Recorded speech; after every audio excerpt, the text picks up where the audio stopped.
Welcome to the Building Things with Machine Learning podcast. I'm Yashan Ho, and in every episode, I interview people who are building really interesting products using machine learning. This week, I'm really excited to have my colleague and old friend Tom Rikert join. Tom is co-founder and CEO of Masterful AI. Welcome, Tom. Hey, Yosh, great to speak with you today. Well, let's dive right into it. What problem does your product solve? Yeah, so Masterful AI is a automated platform for computer vision. So we help developers build models to analyze visual imagery. So think understanding what's in the content of images or video, and we make it really easy to build these models, which traditionally has been very time consuming. It's a long experimentation process, and we're bringing this capability to a much bigger audience. Can you give me an example of somebody who's used the product and what they got out of it? Sure. So just to be setting the table for like what is computer vision, it's a field of machine learning, and the idea is how can you understand what's in an image? So, for example, detecting a particular object of interest in the image, or classifying like is this an image of a cat or a dog, for example. So one of the things we've done is work with companies who are analyzing the physical world via overhead imagery, so pictures from satellites or airplanes, and this is called geospatial data. And a big application is, for example, related to climate change and wildfires. So one of the companies we work with wanted to build models to look for defective or damaged components on power lines. So think like kind of a blown transformer, a rusted out transformer. These are like major fire risks. And we all know how prevalent wildfires have become. So computer vision is coming in here to help, look at many miles of these images, power lines, and be able to automatically find these defective components. And so this is where Masterful has been able to help make it much faster, cutting it by 2/3 the time to build these models, by eliminating a lot of this manual experimentation, and also eliminating a lot of the data labeling step. And I'll take a minute to explain that.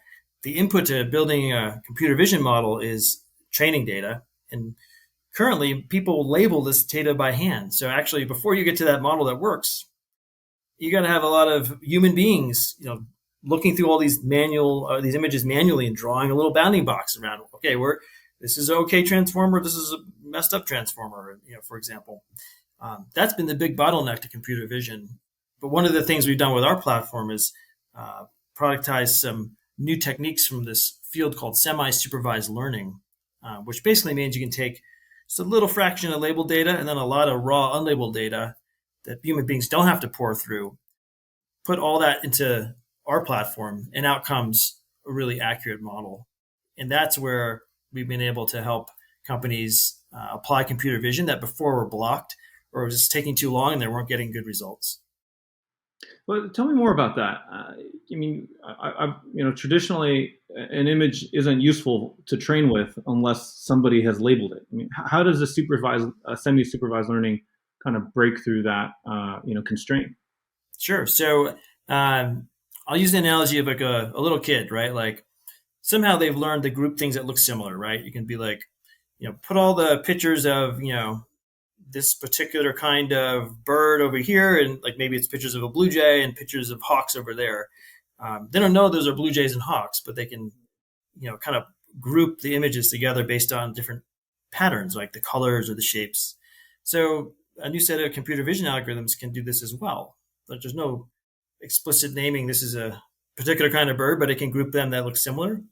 And then when you do provide just a small amount of labels, we can match the label to like that pile of images, that cluster of images.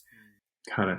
And how much technical skill does somebody need to use the product? Can a non-technical person use it, or do I have to be technical? Do I have to be an ML expert? Yeah, it's something that we've worked really hard on to make what's called a low-code experience, which is you don't need to be a deeply trained programmer in machine learning frameworks like TensorFlow or PyTorch.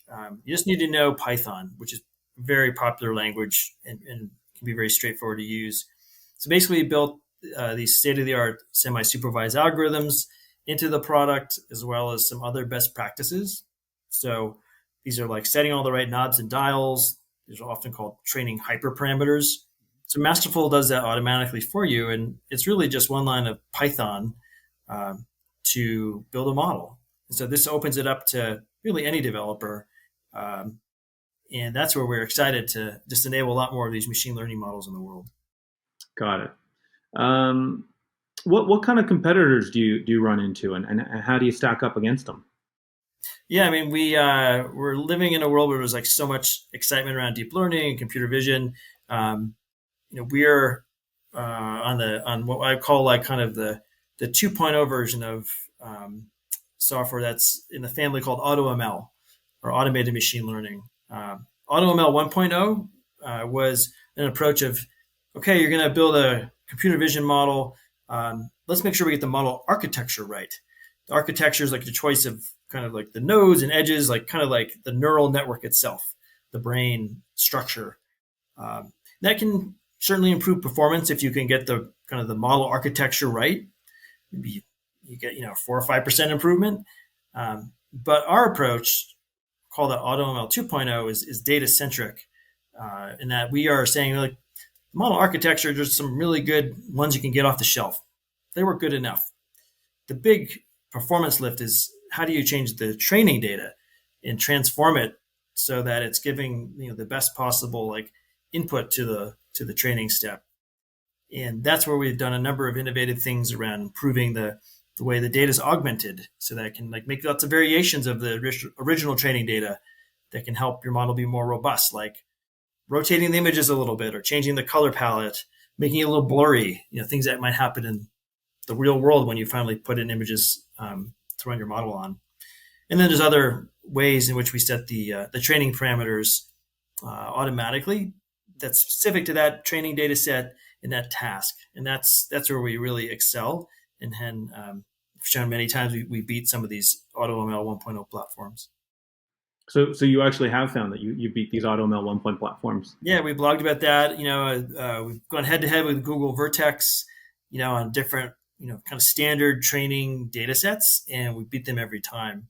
And I think it goes to this data-centric approach that we've taken. Very cool. And I've heard about Datacentric. I mean, obviously Andrew Ng talks about it, and Snorkel is out there. How does this product compare to like a Snorkel? Yeah, so Snorkel's an awesome company. They're focused on a different field in machine learning, more around understanding language, so text, so natural language processing, NLP. So this is where it's more about structured or tabular data, things that are in documents or in kind of they've been written down someplace or spoken. We're focused on the visual world, so computer vision, and like Snorkel, we're trying to get rid of a lot of that labeling step. They do a technique called weak supervision. We're using something called semi-supervision, but there's a lot of parallels. But computer vision is a specific set of challenges and things inherent in image data, which make our platforms very distinct. You have such a fascinating background as well. Maybe we'll switch a little bit from the product to kind of some of your background. How did you get into computer vision as a field? Yeah, I've always been in love with what I call visual computing, right? Like I thought, hey, I love computers, and I was fortunate to go to MIT and majored in computer science. And part of my view there, though, is, hey, like vision, like seeing, is like the highest bandwidth way to get like information into your brain and to learn stuff. And wouldn't it be awesome if we could teach computers, right, through vision? They can just see things and they start to make sense of the world and relate to our world. And so I was doing my graduate work at the MIT AI lab. Now it's called CSAIL. And I sat next to what was called COG. It was Rodney Brooks, who was like the director of the lab. He had like one of the first humanoid robots called COG. And I sat there, and we were always doing these experiments. And I just was like, yeah, man, like this is amazing, but it's still not really working. Like all these like things that you're trying to get this robot to see, or doing other things. I was building like different applications to track like people's faces and gaze tracking, and I published some papers on that. But ultimately, it's really brittle to get these things to work. This is kind of like 1999, 1998. And neural networks were just really, they were still like really inefficient. They really took a lot of compute power. So anyhow, that was where I saw that potential and I really enjoyed it, but it was stuff that worked in the lab. It didn't really work anywhere else. So what was working at the time was computer graphics. And my first job at MIT was at Silicon Graphics, or SGI. Classic. What a classic Yeah, company. and I'm like, oh, visual computing still, right? Like, how do we create these imaginary worlds? And that was just at the time that like Jurassic Park had come out, and it was all enabled by Silicon Graphics workstations and software. And so for me, I spent some time in computer graphics, and then in digital media and social media, and like kind of again visual computing, kind of rich media. And it was more recently as a venture capitalist at Andreessen Horowitz and Nextworld Capital that I was investing in companies that were starting to apply deep learning. And I'm like, wow, this deep learning is making real like the things I was excited about, back at MIT, and now we can actually build some companies around these things. So that's kind of what brought back to the forefront deep learning for me, and this new approach to computer vision. Absolutely. I was a computer graphics guy myself when I was an undergrad at Berkeley. And I remember just the frustration that I've rendered it, but if I point my mouse, I don't know what I'm pointing at. And I remember trying to hack the Z buffer. Actually, I think it was on a Silicon Graphics Indie machine. So I could say, like, what object is it that my mouse is over right now? This is so frustrating. I've rendered it, and now, I can't back out, and I didn't know at the time, but that's a classic computer vision problem. What is right here in the image? And so totally share your frustration that graphics is such a one-way door and not a two-way door. Yeah. Yeah. I think today with like augmented reality, this sort of idea of blending the real world and a computer generated world. I mean, it's starting to marry these things of computer vision to understand like what's actually out there, and then computer graphics to like create and intertwine like the virtual world. So I'm excited about where we're going with that, like as a society, as a kind of a technology world. And I'm excited to be part of that, as we look at the future of Masterful and just our colleagues and peers working in computer vision. Yeah, totally. Do you have any advice for folks getting into the field in just kind of engineering or thinking about applying computer vision? Yeah, I think one of my like guiding lights is like, where are you really curious? Like, what do you naturally gravitate toward? And I'd say people are excited about deep learning. Like, look around. Like, what do you get jazzed about in your personal life, right? Like, what are your hobbies? Like, for me, I love flying first person view drones, like racing drones. And so I'm like, oh, I wonder if I could build a computer vision model to like help the drone like you be able to like track like a target or something that I'm trying to like go through and help provide some guidance or metrics on like my flying. Maybe you're into collecting sports cards or coins or the NFT equivalent. And you're like, hey, how can I like build a model to analyze these things, or like give a quality grade on my baseball card. The point is like, go build something, right? Like go like just think about like, hey, where would I like to do a little test drive of applying these new deep learning techniques to some like domain I know about, and understand the data, and you just try it. I think that's still a new field. There's not that many experts, in the grand scheme of things. So like if you can figure out some application of deep learning, have fun building it, you probably already know a lot more than most people, and that's what's really exciting about the field. Cool. That's great advice. Just talking about the future a little bit. What kind of ideas for the future are you interested in? Whether it could be ML techniques or applications or just other fields in general. Yeah, I mentioned kind of AR, just kind of merging computer vision and computer graphics. It's more in like just deep learning kind of things coming out of research. I'm excited about multimodal models, where you can blend inputs from like maybe the visual world, like what a camera's seeing, but also audio and NLP of what's being said, and maybe other signals from other sensors. I think that's kind of how human beings work, right? Like we have like our senses that reinforce one another. So like you're looking at something, but you're hearing audio cue. Maybe you're feeling a sensation if you're moving, like if you're in a vehicle. I got to think, like computers will also be smarter and learn faster if we can give them a mix of senses. right? Integrate those in some way. Sure. So I'm excited about that. Excited about also related is like temporal models, being able to tie together, like not just what's happening at one point in time, but then like what's happening like over a sequence or time series. Similar reasoning, right? Like human beings are able to infer what's going to happen and like look forward in time and backward in time, and that gives us a lot of understanding of the world. So I think we should build models that can do that too. Yeah. Very cool. Very cool. I share a lot of those interests as well, obviously.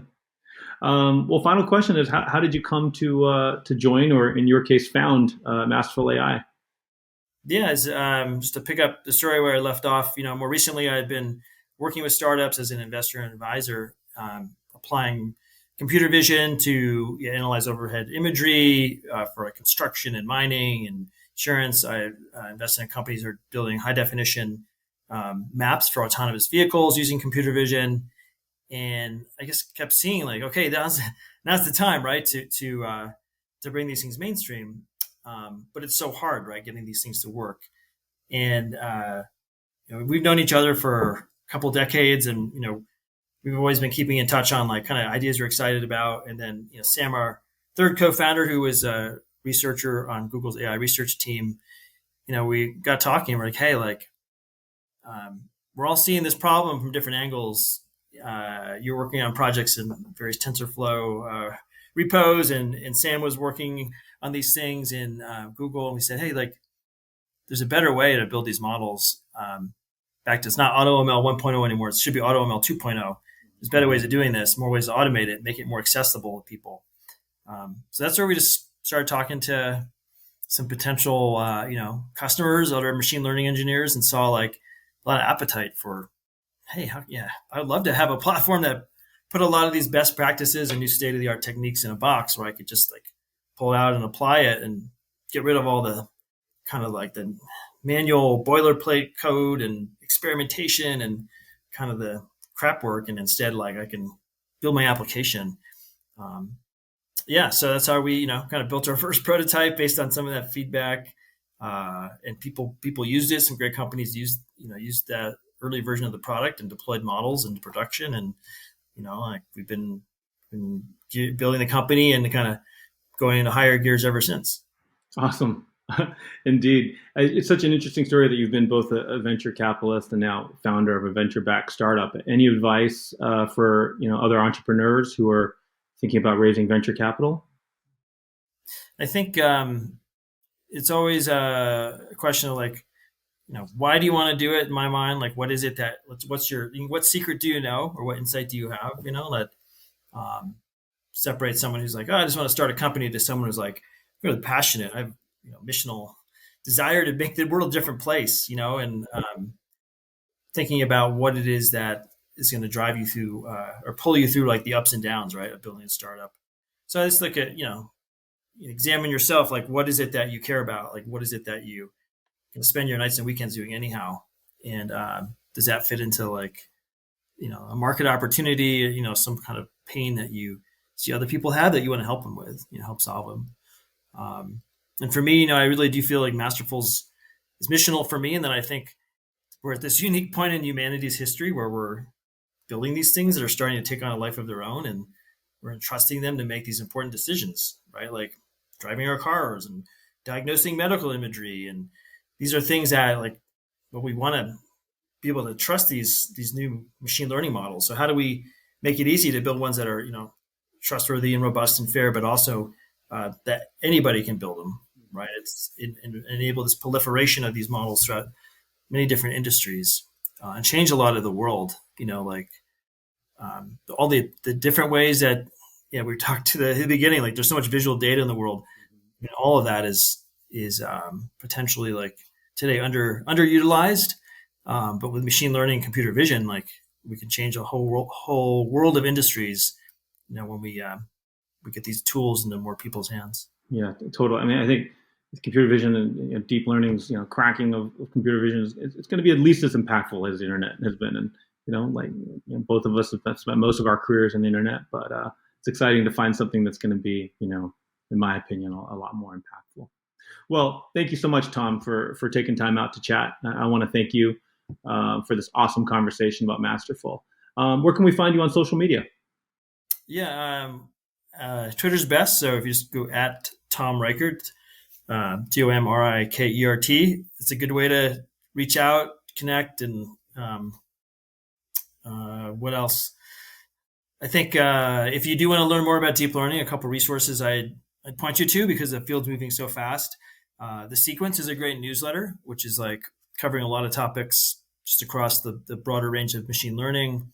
Um, Also, Andrew Ng's Deep Learning Weekly is another great resource. There's things happening all the times, right? So it's one of these fields where if you just get a weekly or monthly update, you're just barely keeping up, with everything new coming out. But I'd recommend those as some good resources for people. Okay, and that's Twitter at TOMRIKERT, right? Yeah, you got it. All right.